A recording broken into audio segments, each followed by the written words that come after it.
Hey, good morning, everybody, and welcome to Thursday's 1:30 Q&A. However, as you'll notice, it's actually Saturday morning, April 3rd, and it's about 8:37 in the morning. So a lot of you saw my video on Thursday. Unfortunately, I had to postpone our Thursday Q&A to this morning, although I wasn't sure when I was going to post it. I had a little family emergency. My daughter ended up in the ER. So, when that happens, all mama bears get it. You have to take your child to the ER. So she's fine. I know several of you called and texted to make sure everything was okay. And just a little digression. Oh, hey, John, how are you? It's so great to see you. Hope you are well. Please give my love to the family because you are family in a lot of ways. So, yeah, my daughter has just some people ask, and I know some people are afraid to ask, but my daughter has an autoimmune disease. And a lot of people, as did I, mistakenly thought that autoimmune diseases just meant you got colds more often. That's unfortunately not the case. Autoimmune diseases, depending on what they are, can really affect the whole system. And it's not just about getting the sniffles more often than others. Hey, good morning, John. How are you? John Patrick. My favorite. I love you. I hope you guys are warm in Texas because it got cold again in Jersey. And so I'm still in my sweatshirt, my pajamas. But anyway, so since I had to postpone Thursday, it's not a Mets shirt. I don't wear Mets shirts. It's a Gator shirt. I don't do Mets. My husband does Mets. I do Yankees.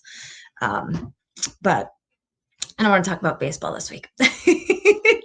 So, no, I think you and I will always disagree on baseball. So, sorry, honey. But you're in Texas now. Go Rangers or the Astros. So anyway, so I had to postpone and what I was saying about the autoimmune disease. So God bless you if you or a loved one deals with autoimmune diseases. They are not fun. No Red Sox will be discussed here, John. This is a Yankees nation here until my husband wakes up. Then it's Mets, but anyway, you're too funny. So yeah, we had to go to the emergency room because she had other issues. So my hat is off to you. If you deal with anybody or you are somebody with an autoimmune disease, people don't realize how difficult it can be. It's a balancing act. So I do apologize to you guys for not being available Thursday. I know you all understand, and I really appreciated all the messages I got. Um, And this morning I woke up and today's like, we came home from the hospital and today I was like, oh, I've got all this stuff I've got to get done. And I just want to share with you, it's not a dog training tip, but a great tip a friend of mine gave me last night. She said to me, what you have to do is I have so much going on in my life, as most people do, running a business, a family, a child that has medical needs, etc. Dogs. Let's not forget about the dogs. Um, and then I have to live life too and enjoy life. She said, you have to write a list of what not to do. What can you delegate and a list of what to do. So this morning when I was doing my list of my big three, I said, I've got to get this Facebook Live out because there are quite a few unanswered questions that, I've answered some of the questions privately, but I know there are people that have the same questions. So I apologize. I'm having trouble clearing my throat this morning. So I wanted to get to them. Next Thursday, I am not available at 1:30 for our Q&A, so I'm moving it to Wednesday at 1:30. So I will be back. I put in the description here, roll with it, because, I kind of had to roll with it. So this morning I woke up, I said, I'm just going to do the Facebook Live now, just get it over with. I can answer all of these questions for people. So a few of the questions that came up. So I got this fun email from actually a neighbor who has a brand new little boxer puppy. He's absolutely adorable. Their previous boxer had come to my group class, must have been about 8 years ago. And unfortunately, they lost their Roscoe quite suddenly, about a month or so ago. So she has this new boxer puppy. And so she wrote to me. She said, we put him in the crate. And we're doing everything he told us to do for house training. Is screaming 5 minutes normal? Will it ever stop? Can I break him? Will he break if I leave him in there too long? And he wants me to hold him constantly, and I just can't do that.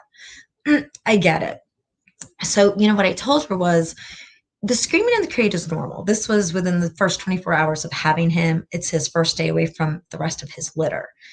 And what I recommend everybody do to get their dog crate trained is feed him inside of the crate. He's going to associate something wonderfully positive with that crate. Um, and that's super important because once you introduce them, or once you start teaching them that wonderful things happen in their crate, such as being fed, they're going to like their crate much more. Put him in there with his toys, put him in there with his food, and just close the door. They will eventually stop. They do get used to it. You can practice, sending him to the kennel. Every time you put him in the kennel, give him a treat. Put him in the kennel, give him a treat. Put him in the kennel, give him a treat. And that's a drill you can practice every day. And I recommend doing that like 5 to 12 times, 5 to 10 repetitions a day. And even if you do that 3 times a day, that's even better. Can I break him? No, you're not going to break him. He'll be fine. Think of it for those of you who have human puppies. You put the baby in the crib and the baby learned to like the crib and separate. And there is that balance between holding them and comforting them and holding them all the time. You're a mom, you're a dog owner, you need to teach the puppy that they have to be away from you a little bit. It's wonderful to cuddle with them, but especially now more than ever, dogs have to get used to being alone. And you want to give them their toys, give them their treats, and associate positive things in their crate so that they can learn to adjust to life without you. Now, the pandemic, we're seeing so many unsocialized puppies, and not just unsocialized puppies, but puppies that are getting set up for separation anxiety. They're never left alone. They have no idea what it is to be without their owners. So for those of you that are looking for puppies, talking to breeders, ask the breeder, will you be crate training my dog? Will my dog get used to being left alone? And, I think it's a great idea for breeders, just spend a couple of minutes a day. And I know breeders have their hands full when they have a litter or two on the ground, but practice putting, the puppies in crates separately, even if it's just maybe another litter mate, to get them used to being crated so that when they get home, they're used to being separated from their owner a little bit. Let those puppies get used to not having someone constantly around them. That is super, super important. So ask your breeder if they're doing that. Ask the foster home if they're doing that. Is the dog used to being in the crate?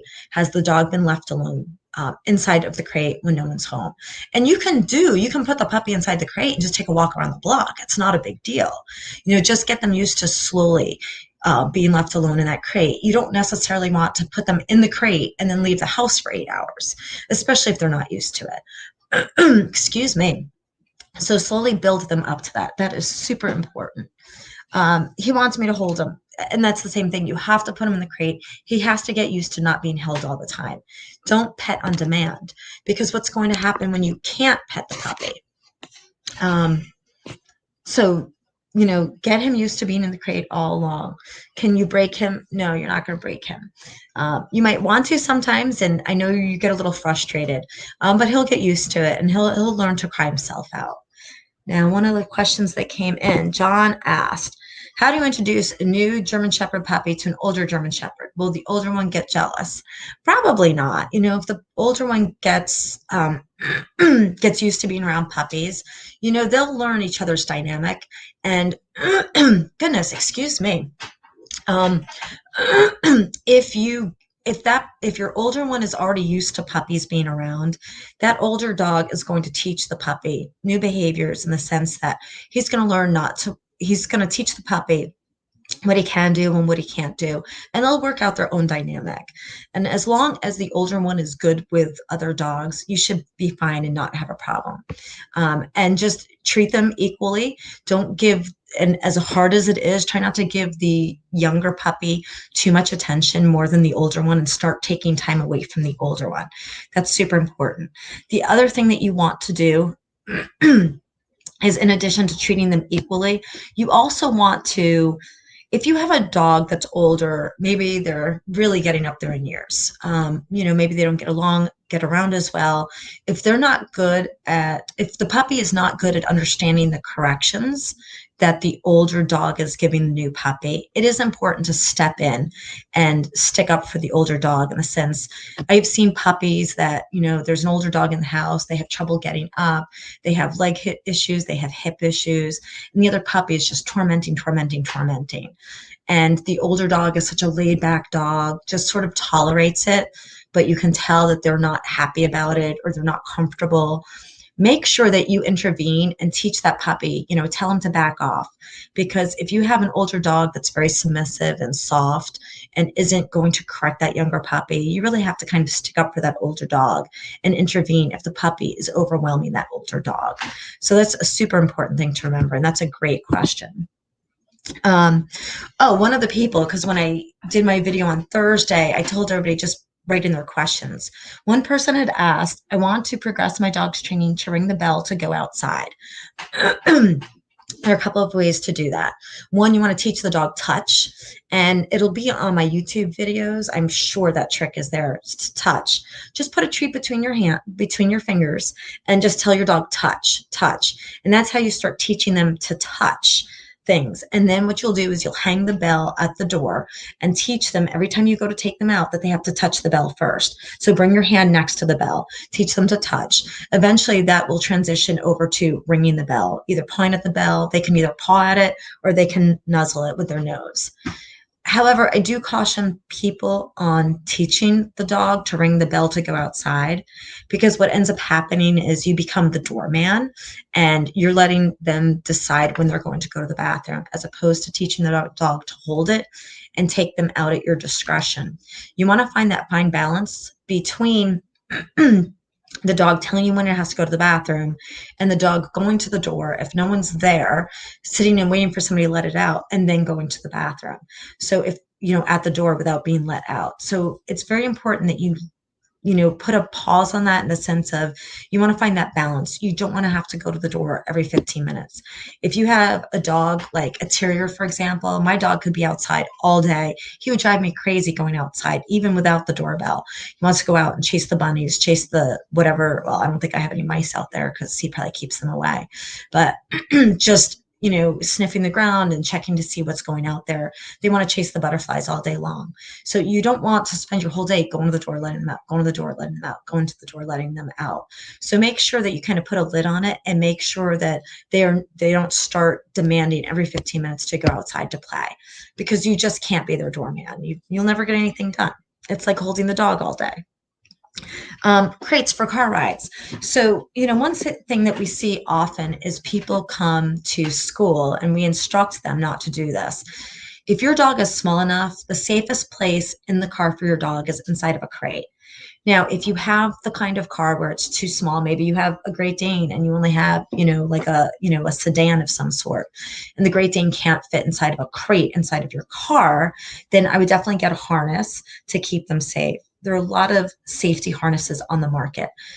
There's also a way, and I'll make a video of it, that you can secure your dog without a harness, but keep them safe in the back seat. You definitely want to crate your dog, especially the puppy, inside the car, because if you get into an accident, that's the safest place. I personally prefer airline crates because they would withstand the impact better, in my opinion, than a wire crate. That's super important. And if, God forbid, you're going to get in an accident, you don't want to keep that puppy in your front seat. Suppose the airbag goes off. You don't want to keep the puppy in your lap. That's just dangerous. And don't leave the window open for your dog to stick their head out. It's just not a good idea. They can get head injuries, eye injuries, head injuries. They don't know, like, oh, tree branch is coming, I'm about to get hit. You never know what's going to happen. Dust and debris. I mean, people wear sunglasses riding a motorcycle for a reason. It's to protect their eyes from dust and debris. So you don't want your dog sticking their head out with their tongue hanging out the window.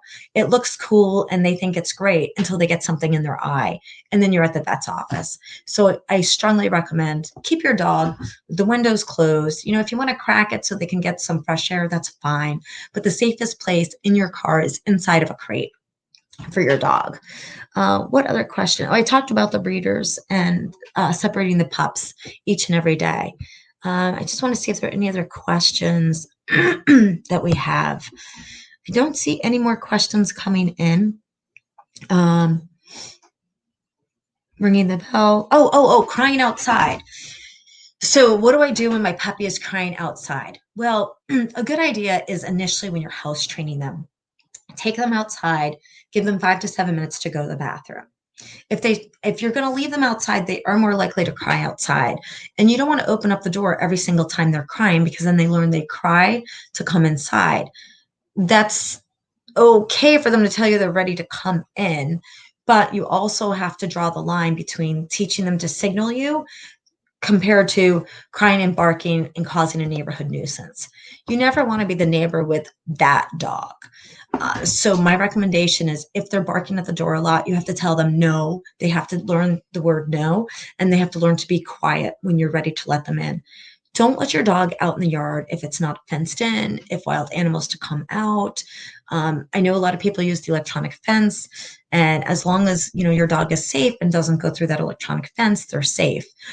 You could also get, if you want to teach your dog the bell, you can also have them ring a bell on the outside so that you can hear it on the inside telling them to let you in. And that's a great idea, because otherwise what happens is dogs will scratch at that door, and then they end up scratching the molding and they ruin the door there on the outside. So having a bell there is a great idea. One of those old-fashioned dinner bells that are kind of loud, you'll hear it from the inside of your house. Teach them to ring that to let you in. That's a much more pleasant sound than a dog barking or whining to come back in. But before you let them in, have them sit, tell them stay. Once they're calm, then you can let them in. You want to break up the rah, rah, rah, rah, the barking, the crying when you open up that door. You don't want them to learn, I bark, I cry, the door opens. I bark, I cry, the door opens. It can be, I ring the bell, I sit and wait calmly, and then the door opens and I'm let in. It's important that you break that up. For more specific, for more specific training information on how to get your dog to that level, check out our YouTube video. And I also have another great announcement. Tomorrow night, I don't know if all of you have heard about Clubhouse. A week ago, I didn't even know about this platform. But tomorrow night, I'm going to be live with Dawn Wolf, Animal Actors Extraordinaire, and Angela George, who is a fashion guru. She's run many designing lines. She's designed several lines of women's clothing over the years, high-end clothing. You'll find them in Neiman Marcus and Saks Fifth Avenue. And now she's branching out into dogs, and she's creating a whole line for dogs and humans, how it, like handbags for your dog, for you to carry your dog and things like that. She's also an amazingly successful entrepreneur. So we are doing a live tomorrow night, 7 o'clock Eastern time on Clubhouse. And if you haven't gotten on Clubhouse yet, go on there and follow me. And it's going to be how to get your pet into show business. Do you have the right animal for show business, and how to get it ready to put it either in print work or TV, commercials, movies, etc.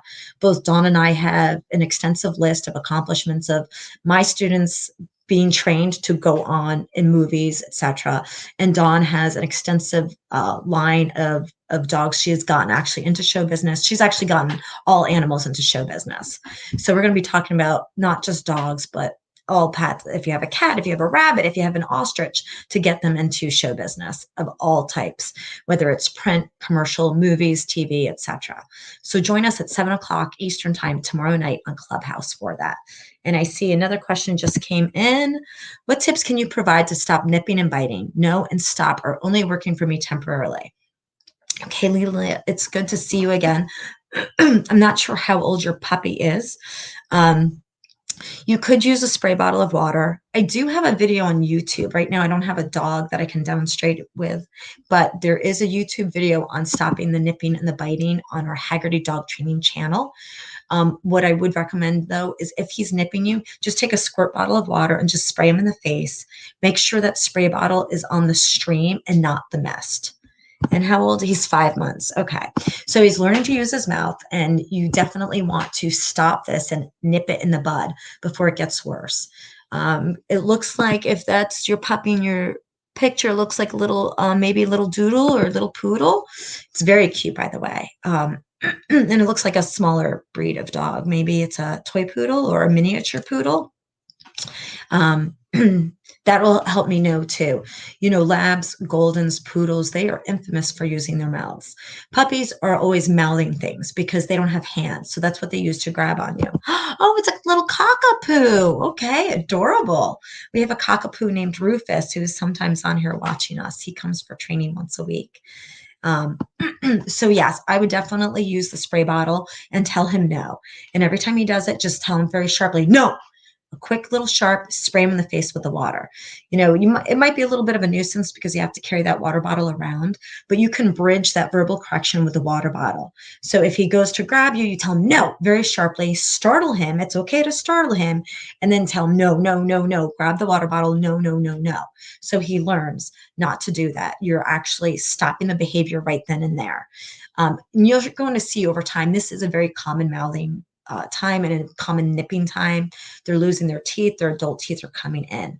But we do have more instructional videos on our YouTube channel on how to stop the nipping. Anyway, I'm getting close to my time being up here. I want to thank you guys for tuning in.